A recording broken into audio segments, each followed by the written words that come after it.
السلام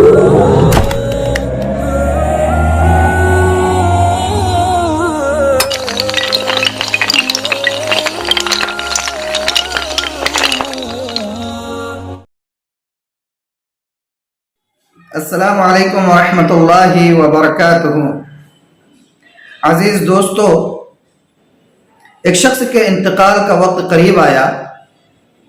نزا کی کیفیت تھی اور یوں لگ رہا تھا کہ بس چل چلاؤ ہے اور کسی بھی وقت اس کی جان جا سکتی ہے۔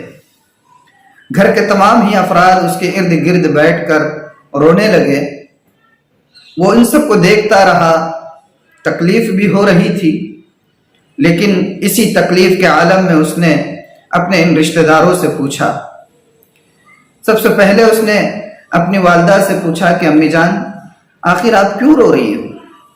کہا کہ بیٹا، میں اس لیے رو رہی ہوں کہ تو میرا لخت جگر ہے، میرے زندگی کا سہارا ہے، اور اس بھری جوانی میں تو مر جائے گا، گزر جائے گا، تو بھلا یہ مجھ سے کیسے برداشت ہوگا، اس لیے میں رو رہی ہوں۔ اس نے پھر اپنے والد صاحب سے پوچھا کہ ابو جان، آخر آپ کیوں رو رہے ہو؟ تو والد صاحب نے کہا کہ بیٹا، تو میرے بڑھاپے کا سہارا ہے، میرے بڑھاپے کا عصا ہے، اور تجھی کے ذریعے سے، تیرے ہی ذریعے سے میرا نام اس دنیا میں برقرار رہنے والا تھا۔ آخر تو اس بھری جوانی میں چلا جائے گا تو نہ میرا نام لینے والا بعد میں کوئی رہے گا، اور پھر میرے بڑھاپے کا سہارا بھی کون بنے گا، اس وجہ سے میں رو رہا ہوں۔ اس نے اپنے بچوں سے کہا کہ بیٹو، آخر تم کیوں رو رہے ہو؟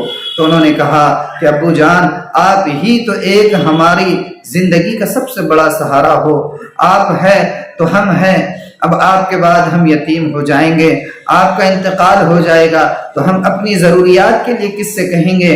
کس سے کہیں گے کہ ابو ہمیں کپڑے چاہیے، ابو ہمیں فلاں چیز چاہیے؟ اب ہم تو یتیم ہو جائیں گے، ہمارا کوئی پرسان حال نہیں ہوگا، یہی سوچ کر ہم رو رہے ہیں۔ اس نے پھر اپنی بیوی سے پوچھا کہ بھلا تم کیوں رو رہی ہو؟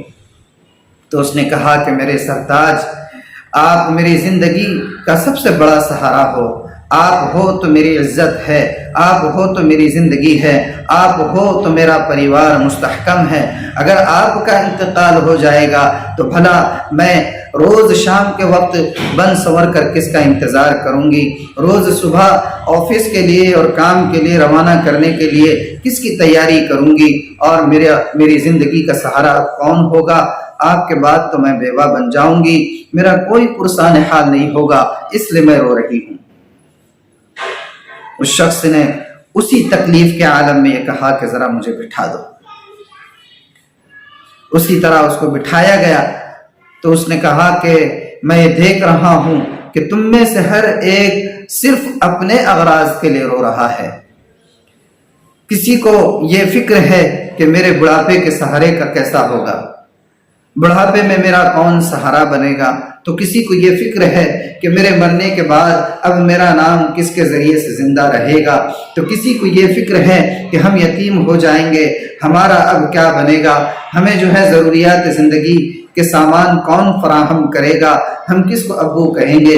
تو کسی کو یہ احساس ہے کہ اب میں بیوہ بن جاؤں گی، میرا کوئی پرسان حال نہیں ہوگا، میں کس کی تیاری کروں گی اور کس کے لیے بنوں گی اور سنوروں گی۔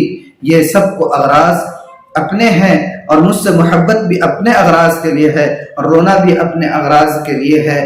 کسی ایک کو بھی اس بات کی فکر نہیں ہے کہ اب میرا کیا ہوگا، میں مر رہا ہوں، قبر میں جانا ہے، قبر میں میرا کیسا بنے گا، کیا بنے گا، اور منکر اور نکیر کے سوال جواب میں دے پاؤں گا یا نہیں دے پاؤں گا، حشر کے میدان میں میرا حساب و کتاب کیسا ہوگا، اس بات کی کسی ایک کو بھی فکر نہیں ہے۔